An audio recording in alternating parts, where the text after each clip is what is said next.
Pemirsa, konflik di Timur Tengah berdampak pada naiknya harga kedelai impor. Hal itu membuat produsen tahu tempe di sejumlah daerah pun menjerit. Omset penjualan pun turun drastis. Untuk membahasnya langsung bergabung dari luar studio bersama dengan Herman Hairon, anggota Komisi 6 DPR, fraksi Partai Demokrat. Selamat sore, Assalamualaikum. Kang Herman, apa kabar Anda? Selamat sore. Selamat sore, Assalamualaikum. Waalaikumsalam. Sedianya kami juga turut mengundang dari pihak Kementan termasuk dari Asosiasi Kedelai Indonesia tapi belum bisa bergabung. Kang Herman, langsung saja atensi Anda teman-teman DPR dengan melonjaknya harga kedelai impor ini. Ya, tentu idealnya kita bisa meningkatkan produksi dalam negeri ya untuk menutup terhadap kebutuhan yang terus membesar dari kebutuhan impor. Kebutuhan kita per tahun rata-rata 2,8 juta ton dan kita baru bisa untuk memenuhi oleh produksi dalam negeri 300 sampai 400 ribu. Oleh karenanya 2,6 juta itu masih impor dan sebagian impor terbesar adalah dari Amerika Serikat. Dan inilah yang kemudian diprediksi sejak awal bahwa seluruh komoditas yang tentu basisnya impor dalam situasi minyak dunia yang naik, konflik antar bangsa, ketidakpastian global, bahkan biasanya pada sesi musim tertentu ya, pada musim-musim tertentu juga komoditas ini menjadi naik. Ini sebetulnya setiap tahun terjadi fluktuasi yang seperti ini. Namun tentu kita harus jadikan pijakan bahwa setiap kenaikan harga yang dipicu oleh harga internasional, oleh situasi dunia yang tidak menentu, bahkan konflik Amerika dengan di Timur Tengah tentu ini juga meningkatkan berbagai peningkatan harga komoditas internasional, pasti berpengaruh terhadap harga di nasional kita. Oleh karenanya tidak ada pilihan lain bahwa kita harus mampu melakukan inovasi untuk bisa meningkatkan budidaya kedelai dalam negeri. Apakah bisa? Tentu bisa. Meski tentu perlu sentuhan teknologi. Ini kunci utama menurut saya. Ya, selama bahwa ketergantungan impor, pasti komoditas ini akan dipengaruhi harga internasional. Meski juga ini kita diuntungkan karena impor dari Amerika ini kan 0% masuk Indonesia dengan perjanjian dagang terakhir ini. Nah ini sebetulnya ada keuntungannya. Mungkin kalau ada biaya masuk akan lebih besar lagi gitu ya. Nah oleh karena itu saya kira kami terus mencermati tentang situasi harga-harga hari ini dan kami akan terus juga memberikan advice dan masukan kepada Kementerian Perdagangan agar pula negara mempersiapkan untuk melakukan langkah-langkah yang bisa menstabilkan harga. Paling tidak menstabilkan harga dulu supaya tidak fluktuatif. Karena pada situasi harga yang fluktuatif biasanya juga muncul para spekulan, para pengambil keuntungan dari setiap peningkatan harga yang terjadi di internasional. Oke, ini kan langkah yang diambil oleh Mentan memanggil segera importer. Apa yang diharapkan dari pertemuan itu? Kalau teman-teman DPR melihatnya. Saya belum tahu ya apa tujuan dan arah tujuan dari pemanggilan itu. Yang pasti bahwa yang terpenting sekarang jangan ada yang memanfaatkan ruang spekulan untuk bisa memainkan harga dalam negeri. Itu dulu.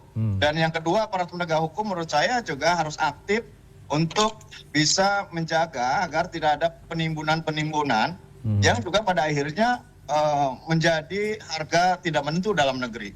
Kita kan bisa mengukur. Kalau tingkat harga internasional bisa mengukur berapa rata-rata pada setiap kenaikan dan pada tingkat harga berapa ini bisa masuk di Indonesia. Nah, kalau kemudian bahwa momentum ini dimanfaatkan juga oleh para spekulan dan pemain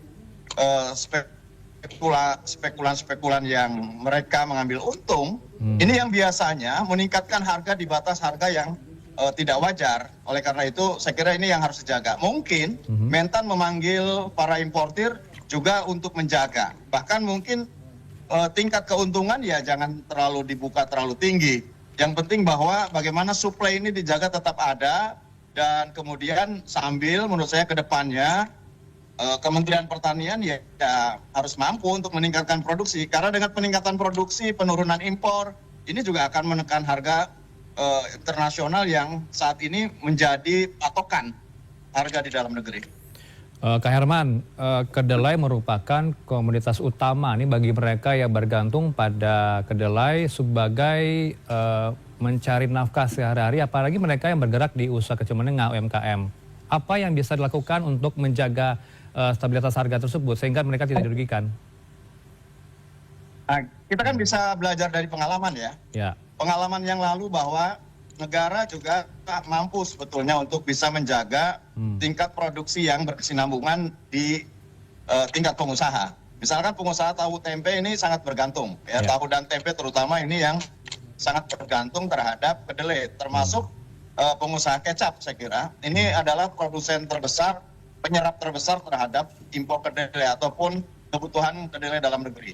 Nah, oleh karena itu hal yang bisa dilakukan adalah pemerintah bisa menugaskan institusi negara, BUMN, apakah itu Bulog, apakah itu ID Food, ataukah itu Min ID, apakah itu RNI, PPI, kan banyak BUMN di bidang perdagangan, di bidang pangan, yang tentu bisa ditugaskan untuk melakukan impor dengan harga margin harga yang tidak harus tinggi, dan kemudian pemerintah bisa mensubsidi harga, melakukan operasi pasar, dan sambil negara sekira menjagai terhadap para pelaku impor untuk atau bahkan pelaku spekulan-spekulan yang tentu bisa bermain harga pada situasi seperti ini. Nah, kalau negara bisa segera mungkin mendelegasikan, menugaskan Bulog ataupun BUMN pangan lainnya untuk bisa menjamin terhadap ketersediaan dan keterjangkauan dari sisi harga, menurut saya ini akan menenteramkan para pengusaha tahu tempe utamanya agar juga tetap berproduksi dan bisa mensuplai terhadap kebutuhan masyarakat. Perlukah Satgas Pangan Polri turun tangan untuk mengawasi spekulan tadi yang memainkan harga di pasaran, Kak Herman? Ya, saya kira dua sisi itu yang harus dilakukan. Satu sisi tentu kita harus mempersiapkan mitigasi atas situasi harga ini. Pada sisi lain, Satgas penanganan ataupun Satgas untuk mengawal terhadap perundang-undangan yang ada agar tidak terjadi penyimpanan ataupun terjadi spekulan-spekulan bermain pada situasi ini, saya kira bisa dijaga. Baik, terakhir apa yang bisa Anda himbau kepada masyarakat, apalagi yang mereka membutuhkan kedelai sebagai komoditas utama pada kebutuhan sehari-hari mereka, agar mereka tidak khawatir ke depannya akan tetap melonjak tajam nih harga kedelai ke depannya. Sampai 20.000 per kilogram di Jakarta ini. Pasar tradisional di Jakarta terpantau pada hari ini 20.000 per kilogram harganya. Kak Herman. Baik, nampaknya ada gangguan teknis. Kami sudah dapat poinnya. Terima kasih untuk waktunya Kak Herman, anggota Komisi 6 DPR, Fraksi Demokrat.